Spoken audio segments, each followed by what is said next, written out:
Hey, what's going on, guys? Welcome back to the GM. It is your guy, Boulan J. And up next on the GM, can the Baltimore Ravens use the blueprint that the Buffalo Bills have provided to defeating the Chiefs? Do me a quick favor, hit like. If it is your first time checking out the GM, hit subscribe. Also, hit the notification bell so that you get updates when we upload new content. Let's talk about it. I believe that the Buffalo Bills have provided a blueprint that the Baltimore Ravens can pick up, perfect, and win this AFC Championship against the Chiefs. You see, as I was considering on Monday what to talk about this week, I began to think about, all of the commentary that was made yesterday and today about the Buffalo Bills coming up short, how Josh Allen cannot defeat the Chiefs, so on and so forth. And I began to think about like when the Patriots were dominant, right? When nobody could really beat the Patriots with any level of consistency. And I remember the Patriots 17-0 season. And I remember near the end of that season, three games, I think consecutively. I think one game was against the New York Giants. There was a game against the Philadelphia Eagles, I believe. And there was another game. And if I have the games wrong, forgive me. But I remember three games in a row that teams showed up and held that offense pretty much to a less explosive version of itself. And I literally remember thinking at that moment, man, these guys are showing the blueprint. You see, because these guys, these teams, I should say, they were putting on a performance that showed some vulnerability in the Patriots' offense specifically. And I remember when the New York Giants showed up in the Super Bowl and they absolutely did the things that those three teams had done to earn that victory in the Super Bowl. I believe that the Buffalo Bills have provided a similar blueprint for the Ravens to pick up, perfect, and execute. Now, pride may say we don't need anything that Buffalo has provided, but I'm going to kill pride and I'm going to say, you know what? If somebody shows you a way to do something, why not just do it? So let me tell you the three things that I've noticed that I believe could be, a blueprint for the Ravens' path to victory on Sunday. The first thing we want to understand is that the Buffalo Bills have literally played the Chiefs twice in the last month. They played the Chiefs, I believe it was week 14, which was at the 1st of December, maybe the second week, to be more specific. And then they, of course, played the Chiefs on Sunday. They won that first game in Kansas City 20-17. And of course, they lost this game 27-24. But when you do easy math, that plays out to 44-44, which means they played the Chiefs dead even. Even. You cannot get more even than that.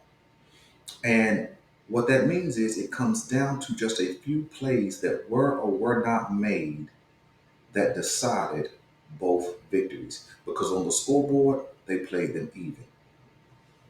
The first piece of this blueprint that the Buffalo Bills have provided for the Ravens is that you can run the ball against the Chiefs. In that first game that Buffalo played Kansas City in Kansas City, the Buffalo Bills ran for roughly 118 yards with an average of, I think, 4.5 yards per carry. Now, that's not elite, but that's not too bad because when you're running the ball at a 4 yard or better clip, you are able to manage the clock and you're able to keep that offense off the field. Okay? When we jump to Sunday past, what you saw the Buffalo Bills do with a combination of James Cook and Josh Allen, and that was also in week 14. You saw them run the ball to the tune of 186 yards. Again, well over 4 yards per carry. And so when you put those two games together, they have over 300 yards rushing, which if you divide that, that's 150 yards the Kansas City Chiefs have given up per game, right? Now think about what I'm going to say. The reason why I say that the Ravens can pick up the blueprint, right, and perfect it is because the Buffalo Bills are what I would call a frustrated run team. You see, what I mean by frustrated, they don't do it naturally. When you really consider what Buffalo has been for the most part of Josh Allen's career, they've been a pass first team, especially after they picked up Stephon Diggs. And you've watched him go through numerous running backs. I think Zach Moss was up there. I think Devin Singletary has been up there. James Cook is there now. They traded for Nassim Himes.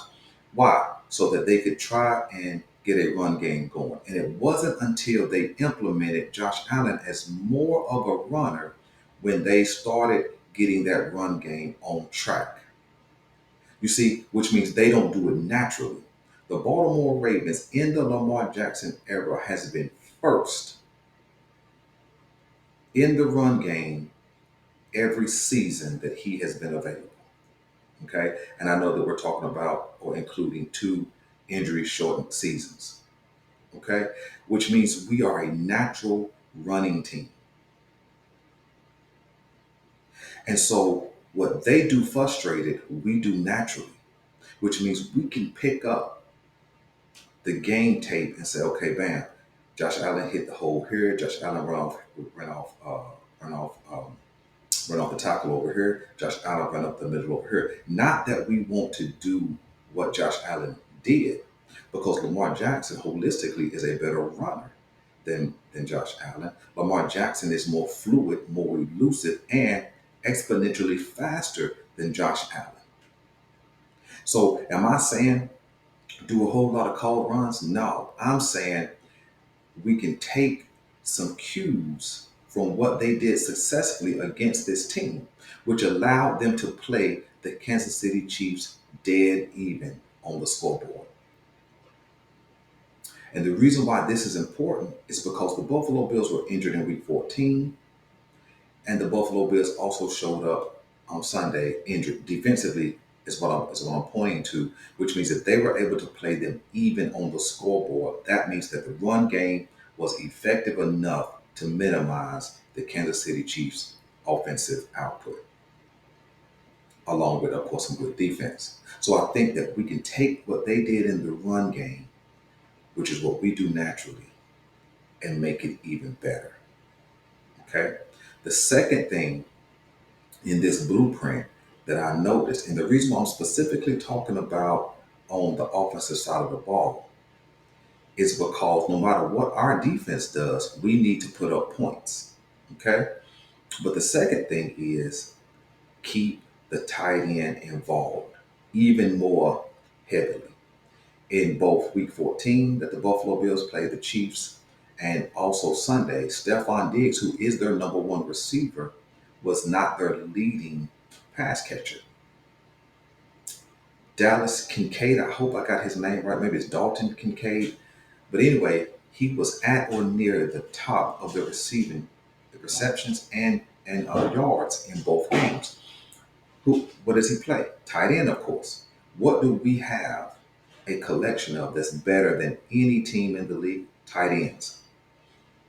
Now, I'm not sure if Mark Andrews plays, but there is a lot of conversation that it's leaning to him playing.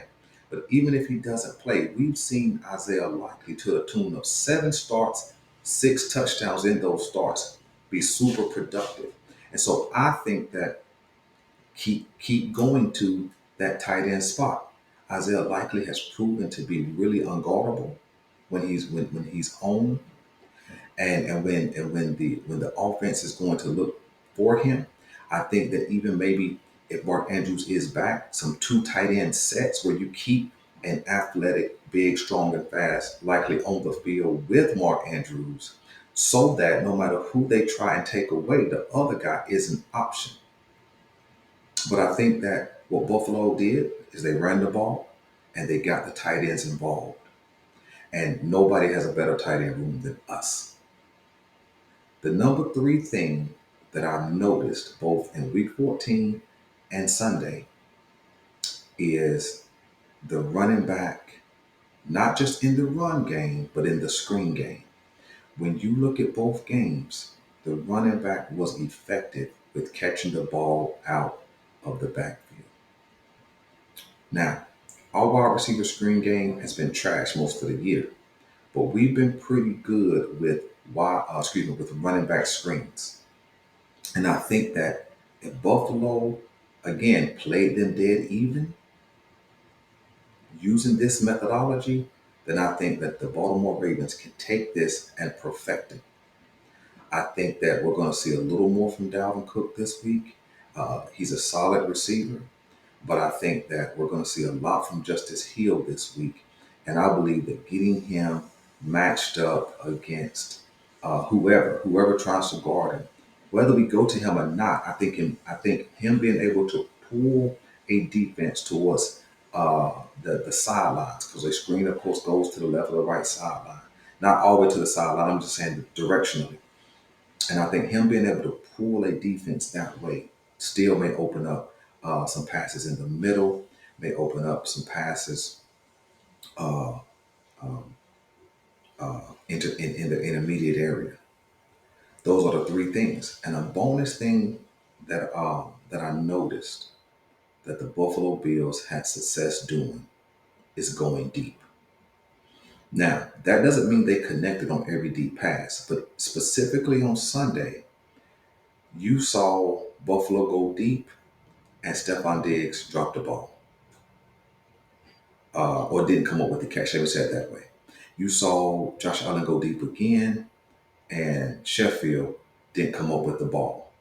Both of those deep passes were catchable, which means there were some spots in the defense that were a little bit vulnerable. And I think that is key number one that makes all of the rest of the offense go, which is establish the run, um, early and often in this game. So let me know what you guys want me to know, man. I think Buffalo has provided a blueprint that the Baltimore Ravens can pick up, utilize, perfect, and be super successful on Sunday. I'm Miguel Boulanger. This is the GM, and I'm out.